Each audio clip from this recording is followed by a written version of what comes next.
स्वागत है तुम्हारा स्पोर्ट्स के वीकली रिकैप में, जहां मैं तुम्हें बताती हूँ पूरे एक हफ्ते की स्पोर्ट्स न्यूज एक ही वीडियो में।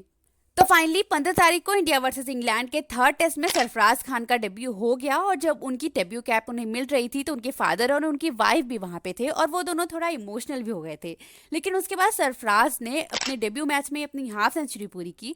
अनफॉर्चुनेटली रविंद्र जडेजा की एक गलत कॉल की वजह से वो 62 रन पे ही रन आउट हो गए। वैसे जड्डू ने भी एक स्टोरी डालकर अपनी गलती एक्सेप्ट की, सरफराज को सॉरी भी बोला और अप्रिशिएट भी किया। सरफराज ने तो 50 बनाई, लेकिन ध्रुव जुएल जिनका भी ये डेब्यू मैच था उन्होंने भी काफी इंप्रेसिव बैटिंग की। अश्विन के साथ मिलकर उन्होंने 50 रन से भी ज्यादा की पार्टनरशिप की, सिर्फ 4 रन से उनकी हाफ सेंचुरी रह गई।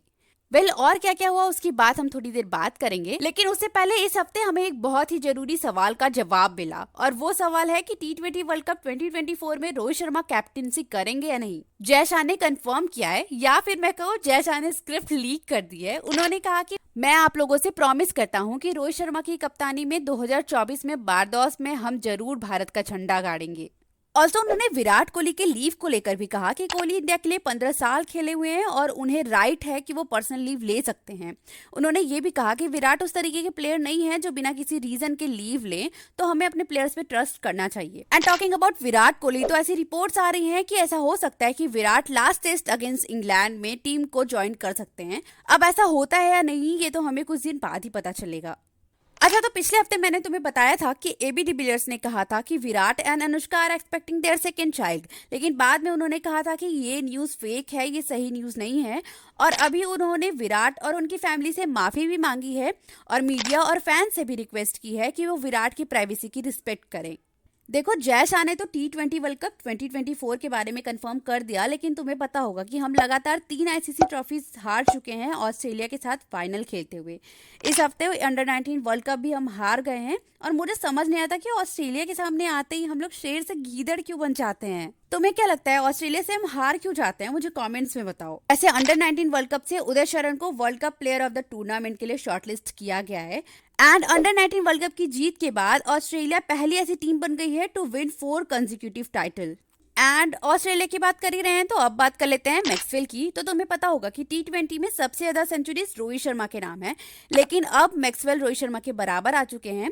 वेस्ट इंडीज के साथ हो रही सीरीज में उन्होंने एक और सेंचुरी बनाई है और इसी के साथ ये मैक्सवेल की 5वीं सेंचुरी थी और अब वो रोहित शर्मा के बराबर आ चुके हैं। And Australia versus West Indies की इसी सीरीज में एक बहुत अलग चीज भी हुई। तो सेकंड T20 में अल्जारी जोसेफ को रन आउट कर दिया गया, लेकिन अंपायर ने उन्हें आउट ही नहीं दिया क्योंकि रन आउट के लिए ऑस्ट्रेलिया की तरफ से कोई अपील ही नहीं हुई और क्रिकेट रूल्स के अकॉर्डिंग अंपायर बैटर को आउट नहीं दे सकता जब तक कि कोई फॉर्मल अपील नहीं होती। अब बात करते हैं श्रीलंका के एक बैटर की। तो पथुन निसंका ऐसे फर्स्ट श्रीलंकन बैटर बने जिन्होंने ओडीआई क्रिकेट में डबल सेंचुरी बनाई। एंड इसके अलावा साउथ अफ्रीका के बॉलर इमरान ताहिर बन गए हैं ऐसे दूसरे सबसे तेज बॉलर जिन्होंने 500 विकेट लिया है T20 क्रिकेट में। अब बात करते हैं सौरभ तिवारी की। तो ये एक एक्स इंडियन बैटर हैं और इन्होंने क्रिकेट के ऑल फॉर्मेट से रिटायरमेंट ले लिया। इन्होंने 2010 में इंडिया के लिए 3 ओडीआईज खेले थे और इन्होंने 115 फर्स्ट क्लास क्रिकेट मैचेस खेले हैं जिसमें इन्होंने 8030 रन बनाए हैं। रिटायरमेंट की बात कर ही रहे हैं तो डेविड वार्नर ने भी अपनी रिटायरमेंट कंफर्म कर दी। उन्होंने कहा, I want to play T20 world cup and finish there. वैसे डेविड वार्नर ऐसे इकलौते ऑस्ट्रेलियन बैटर हैं जिन्होंने हर फॉर्मेट में 100 मैचेस खेले हैं। अब बात करते हैं संजना गणेशन के बारे में। तो ये एक जर्नलिस्ट हैं और बुमराह की वाइफ भी हैं। तो बुमराह ने उनके साथ इंस्टाग्राम पे एक पिक्चर पोस्ट की थी जिसपे किसी ने एक कमेंट किया था, भाभी जी मोटी लग रही हैं। तो इस पे संजना ने काफी सैवेज रिप्लाई दिया। उन्होंने लिखा, स्कूल की टेक्स्ट बुक तो याद नहीं होती तुमसे, बड़ा औरतों के बॉडी पे कमेंट कर रहे हो, चलो भागो यहाँ से।